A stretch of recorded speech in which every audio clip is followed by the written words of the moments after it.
கர்த்தருடைய பரிசுத்த நாமத்திற்கு மகிமுண்டாகட்டும். ஆண்டவராகிய இயேசு கிறிஸ்துவின் நாமத்தினாலே அன்பு கர்த்தருடைய பிள்ளைகளாகிய தங்கள் அனைவருக்கும் சுவீட் ஊழியத்தின் சார்பாக வாழ்த்துக்களையும் ஸ்தோத்திரங்களையும் தெரிவித்துக் கொள்கின்றேன். எபிரேயருக்கு எழுதின நிருபம் 11ஆம் அதிகாரம் 33வது வசனம். எபிரேயர் 11ஆம் அதிகாரம் வசனம் 33. விசுவாசத்தினாலே அவர்கள் ராஜ்யங்களை ஜெயித்தார்கள், நீதியை நடப்பித்தார்கள், வாக்குத்தத்தங்களை பெற்றார்கள், சிங்கங்களின் வாயை அடைத்தார்கள். விசுவாசத்தினாலே அவர்கள் ராஜ்யங்களை ஜெயித்தார்கள், நீதியை நடப்பித்தார்கள், வாக்குத்தத்தங்களை பெற்றார்கள், சிங்கங்களின் வாய்களை அடைத்தார்கள். என் அன்பு கர்த்தருடைய பிள்ளைகளே, நம் அனைவருக்கும் தெரியும், எபிரேயர் 11ஆம் அதிகாரம் என்பது விசுவாசிகளின் பட்டியல் என்று சொல்லி விசுவாசத்தை குறித்து சொல்லுகின்ற ஒரு அற்புதமான ஒரு அதிகாரம் என்று நமக்கு நன்றாக தெரியும். அவற்றில் குறிப்பாக இன்றைக்கு வாசித்த வசனத்தின் மத்திய பகுதியில் இப்படி ஒரு வார்த்தை இருக்கிறது. விசுவாசத்தினாலே வாக்குத்தத்தங்களை பெற்றார்கள். ஆம் அன்பு கடவுளுடைய பிள்ளைகளே, நம்முடைய கடவுள் நம்முடைய வாழ்க்கையில் எப்படி செயல்படுகிறார் என்றால் வாக்குத்தத்தங்களின் அடிப்படையில் செயல்படுகின்றார்.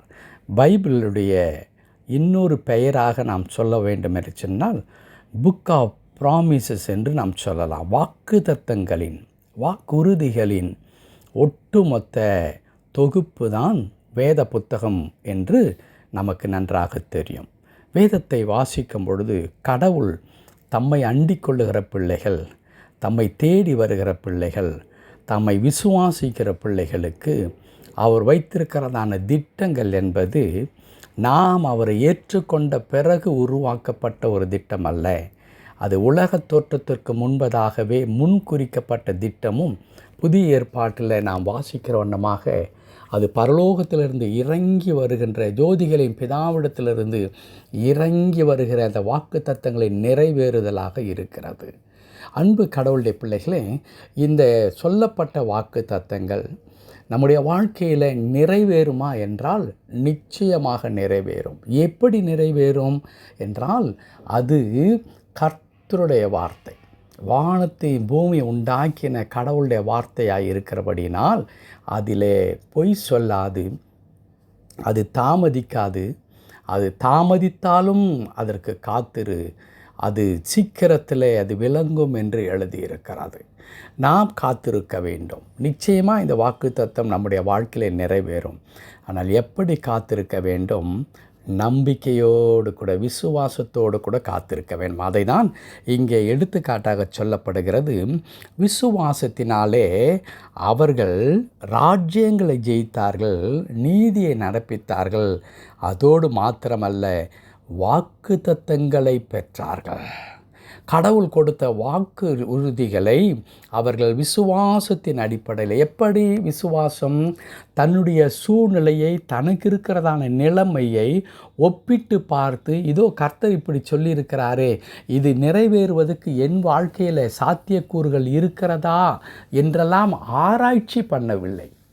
தன்னுடைய காரியங்கள் எல்லாவற்றுக்கும் முற்றுப்புள்ளியை வைத்துவிட்டு, தன்னுடைய யதார்த்தமான சூழ்நிலை எல்லாவற்றையும் அப்புறப்படுத்திவிட்டு அவர்கள் தங்களுடைய முழு இருதயத்தை எதிலே செலுத்தினார்கள் என்றால் கர்த்தருடைய வார்த்தையிலே செலுத்தினார்கள். நான் இப்படி சொல்லட்டும், அவர்கள் ஒருவேளை இப்படி ஜெபித்திருந்தால் இப்படி ஜெபித்திருக்கக்கூடும்.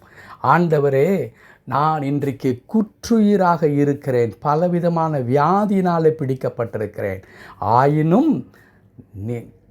நானே உன் பரிகாரியாகிய கர்த்தர், எகிப்திற்கு வந்த எந்த வியாதி உனக்கு வருவதில் என்று சொல்லி இருக்கிறீர்.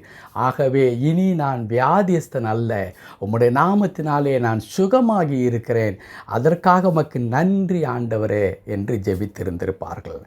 பிள்ளைகளுடைய நிலைமை மிகவும் கண்ணீர் வடிக்கக்கூடிய ஒரு சூழ்நிலையில் இருந்திருக்கும். அவருடைய வாழ்க்கை கேள்விக்குறியாக இருந்திருக்கலாம். பலவிதமான பிரச்சனைகள் ஒட்டுமொத்தமாய் பிள்ளைகளுடைய வாழ்க்கையை சீரழித்து கொண்டிருந்திருக்கலாம்.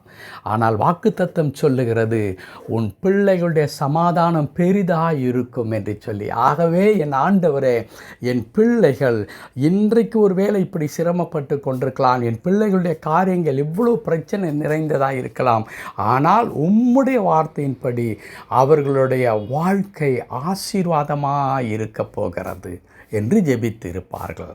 இவ்வளவு பிரச்சனைகளுக்குள்ளாக நான் இருக்கின்றேன், ஆனால் வெள்ளியும் பொன்னும் உம்முடையது என்று சொல்லி இருக்கிறது. ஆகவே ஒரு நாள் இந்த குறைவு பற்றாக்குறையெல்லாம் நீங்கி நான் ஒரு நிறைவானவனாய் நான் இருப்பேன், உமக்கு நன்றி ஆண்டவரே என்று சொல்லி இருப்பார்கள். என் அன்பு கடவுளுடைய பிள்ளைகளே, இன்றைக்கும் பரிசுத்த ஆவியானவர் நமக்கு ஏன் இந்த வசனத்தை கொண்டு வந்திருக்கிறார் என்றால், நீங்களும் நானும் நம்முடைய பிரச்சனைகளையே எண்ணி எண்ணி எண்ணி மனதிலே நாம் பாரத்தை வளர்த்து கொள்ளுகின்றோம். ஆனால் வேதம் அப்படி சொல்லவில்லை. நமக்கு முன்பாய் கடந்து சென்ற பரிசுத்தவான்கள் அப்படி செய்யவில்லை. விசுவாசத்தினாலே அவர்கள் வாக்குத்தத்தங்களை பெற்றார்கள். விசுவாசத்தினாலே ராஜ்யங்களை ஜெயித்தார்கள். விசுவாசத்தினாலே சிங்கம் போன்ற அந்த கொடிய பிரச்சனைகளை எல்லாம் அவர்கள் ஒன்றுமில்லாமல் செய்தார்கள். விசுவாசத்தினாலே செய்தார்கள். ஆம் அன்பு கடவுளுடைய பிள்ளைகளே, இந்த விசுவாசம் உடையவர்களாக நீங்களும் நானும் மாற வேண்டும் என்று ஆண்டவர் எதிர்பார்க்கின்றார். விசுவாசம் இல்லாமல் கடவுளுக்கு பிரியமாக கடவுளிடத்திலிருந்து உன்னை பெற்றுக்கொள்ளலாம் என்று எதிர்பார்க்க நாம் முடியாது என்று வேதம் சொல்லுகிறது. இருமனம் உள்ளவன் தன் வழிகளிலெல்லாம் நிலையற்றவனாக இருக்கிறான் என்று எழுதியிருக்கிறது. அவன் காற்றினால் அலைகின்ற கடலின் அலைக்கோப்பாக இருக்கிறான் என்று எழுதியிருக்கிறது. விசுவாசிக்கிறவனுக்கு என்ன இருக்கும் தெரியுமா? திட நம்பிக்கை இருக்கும். ஆம், ஒரு நாள் இதெல்லாம் மாறும், என் ஆண்டவர் மாற்றுவார், நான் சுகமாக இருப்பேன், என் பிள்ளைகள் சுகித்திருப்பார்கள், என் குடும்பம் ஆசீர்வாதமாக இருக்கும், நான் கர்த்தருக்குள் மகிழ்ச்சியாக இருப்பேன். அதைதான் அன்பான அந்த தீர்க்கதரி சொல்லுகின்றார்.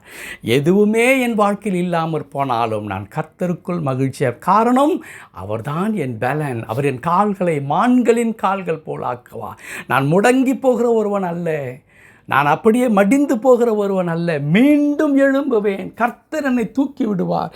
என் பிரச்சனைகளை எல்லாவற்றையும் மிதித்து தாண்டி நான் வெற்றி நடை போட முடியும். கர்த்தர் அதை எனக்கு செய்து கொடுப்பார். நான் அவருடைய வார்த்தையை விசுவாசிக்கிறேன் என்று சொல்ல வேண்டும். அன்பு கடவுளுடைய பிள்ளைகளே, தேவனுடைய கரத்தில் வாழ்க்கையை அர்ப்பணித்து தேவனுடைய வாக்குத்தத்தத்தின் மீது கொஞ்சம் கூட அவிசுவாசம் இல்லாமல் கர்த்தரை பற்றி கொள்ளுங்கள். நிச்சயமாக தேவன் உங்களை அப்பரிமிதமாய் ஆசீர்வதிப்பார். கர்த்தர் தாமே இந்த வார்த்தையின்படியே உங்களை ஆசீர்வதித்து உங்களுக்கு வேண்டிய எல்லா கிருபைகளை தந்து தொடர்ந்து வழி நடத்துவாராக. ஆமென், ஆமென்.